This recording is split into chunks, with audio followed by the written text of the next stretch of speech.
Sobre o XML, primeiro crie um botão com essas propriedades aqui.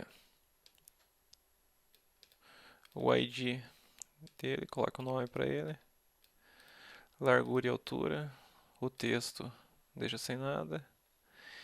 E aqui você vai colocar um clique B1. O que é clique B1?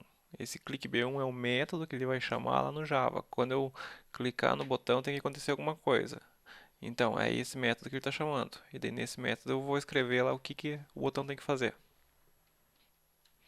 Aí o botão 2 é igual, coloca um ID para ele, largura e altura, o texto nulo, e o método que ele vai chamar é outro método lá, chamado clique B2. A mesma coisa para o botão 3, 4 e assim por diante. Aí se nós formos olhar lá o código Java, onde estão todos os métodos lá, ele vai ficar assim. Esse é o código Java. O primeiro método é esse aqui, o onCreate. Sempre olhando nas chaves, ele começa aqui e termina aqui. Aí eu vou criar 10 variáveis do tipo botão, uma para cada daqueles que estão na tela. 1, 2, botão 3, botão 4, botão 5. E todas elas são do tipo botão. Variáveis do tipo botão, 10. Aí uma outra variável vai marcar qual que é o jogador da vez. Primeiro é o X, depois o bolinha, depois o X, depois o bolinha. E quem marca essa ordem é essa variável aqui. Eu dou o nome para ela e o tipo dela é um caractere. Caractere porque só precisa armazenar uma letra, só o X ou a bolinha. Nesse caso começa com X. E as jogadas anteriores precisam ir sendo gravadas em algum lugar. Por isso que elas vão ser gravadas em um vetor. Um vetor chamado jogadas e o tipo desse vetor é um vetor de char. Pois ele armazena vários caracteres, ou X ou bolinha lá dentro. Aqui eu estou criando ele quando eu digito new. E aqui eu estou dizendo qual que é o tamanho dele. 9 posições. Ele vai ter 9 lugares. Aí depois nós temos um método aqui que faz alguma coisa. Tem um conjunto de instruções dentro dele, que é esse conjunto aqui. E o método ele começa aqui e termina aqui. Ou seja, o método é tudo isso aqui. E dentro dele tem um conjunto de instruções, que é esse. Para esse método funcionar e me responder alguma coisa, eu preciso passar duas coisas para ele. Um botão e um número.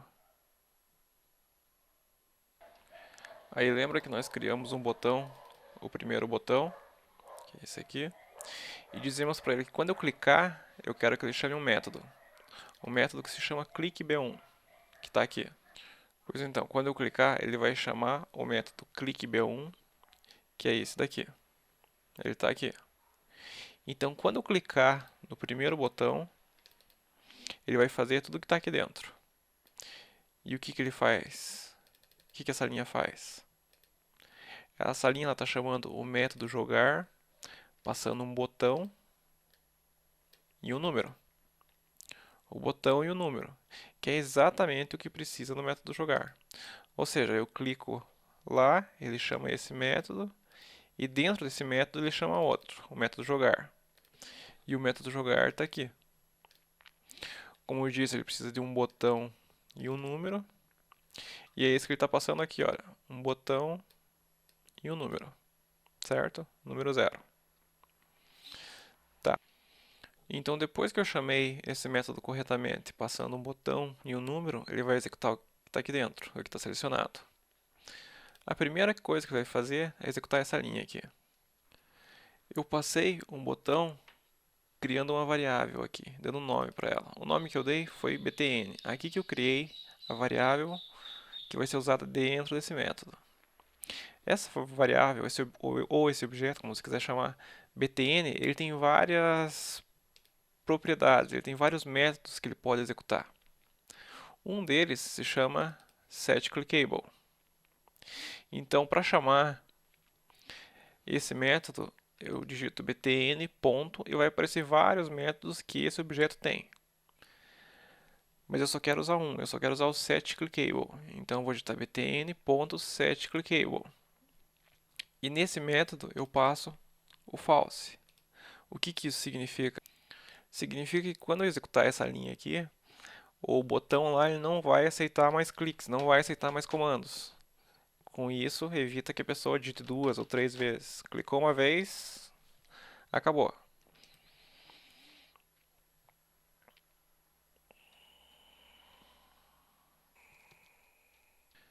Aí depois ele vai guardar essa jogada no vetor de jogadas.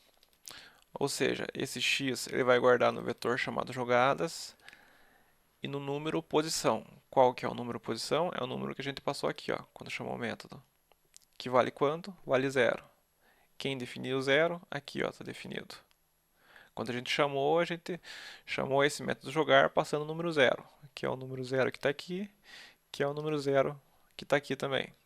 Ou seja, jogadas na posição 0 vai receber a letra X, tá ok?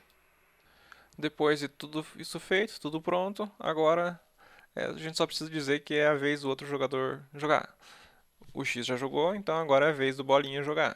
Então por isso que jogador da vez recebe bolinha, certo?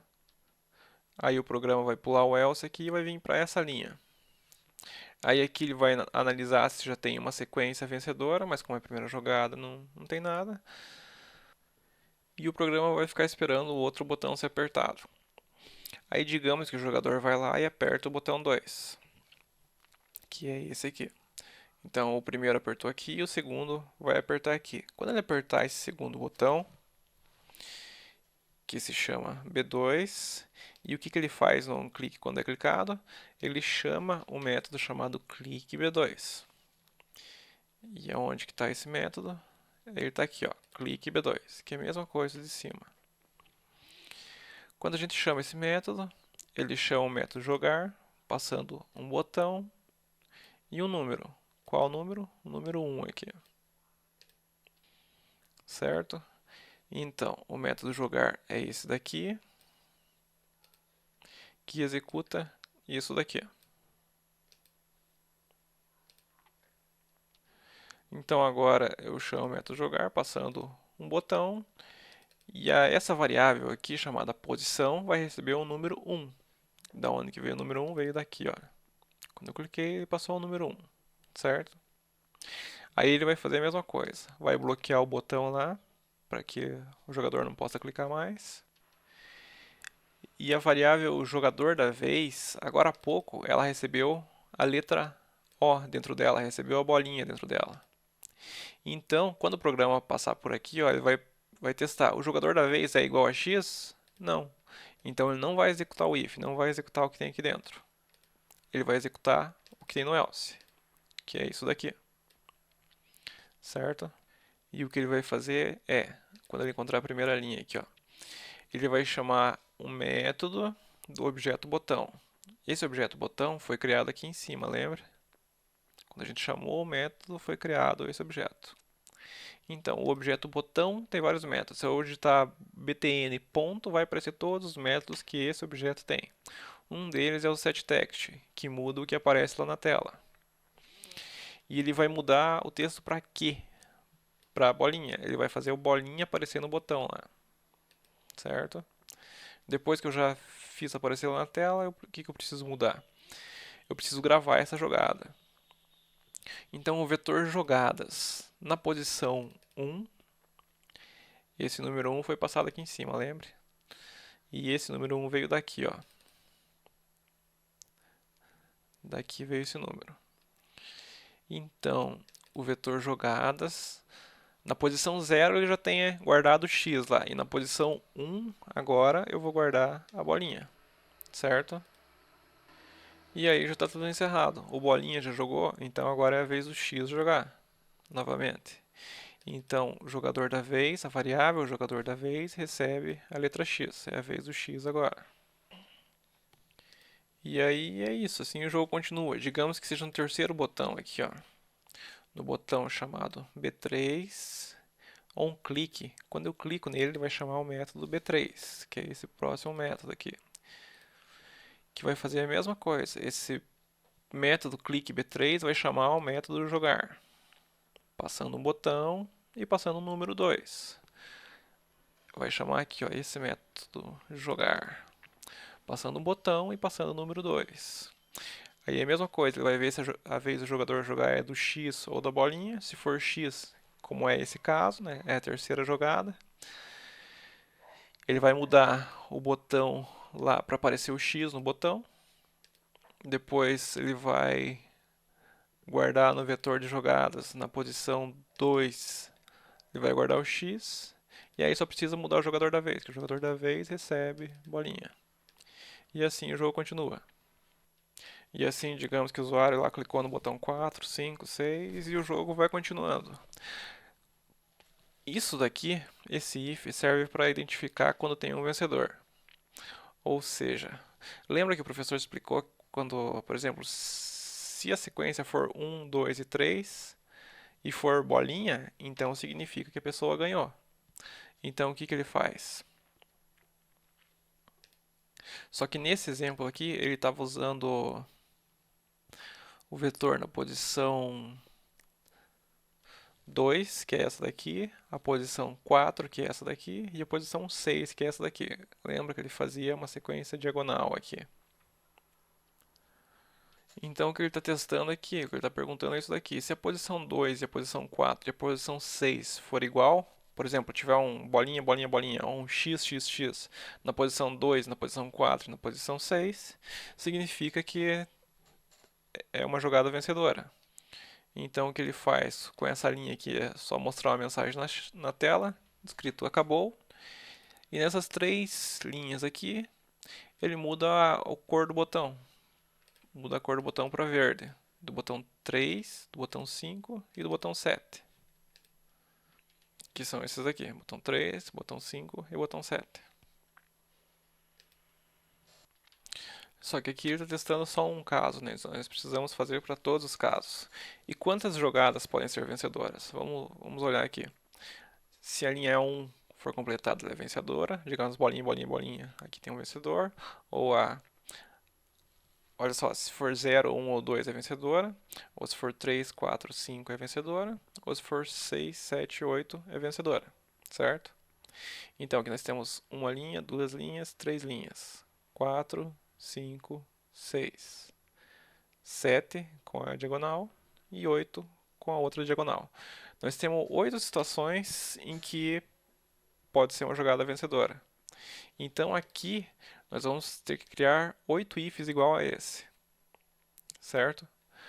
Por exemplo, aqui o if se a jogada 0, se a posição 0 e a posição 1 e a posição 2 forem iguais, faça isso daqui. Mostre na tela que a pessoa ganhou e mude a cor dos botões. Mas aqui é opcional, né? Não que seja obrigatório, precisa mudar a cor do botão. Só imprimir a mensagem aqui já é o suficiente. Entendeu? Se a posição 0 e a posição 1 e a posição 2 forem iguais, mostre essa mensagem na tela. É isso que o programa está fazendo aqui.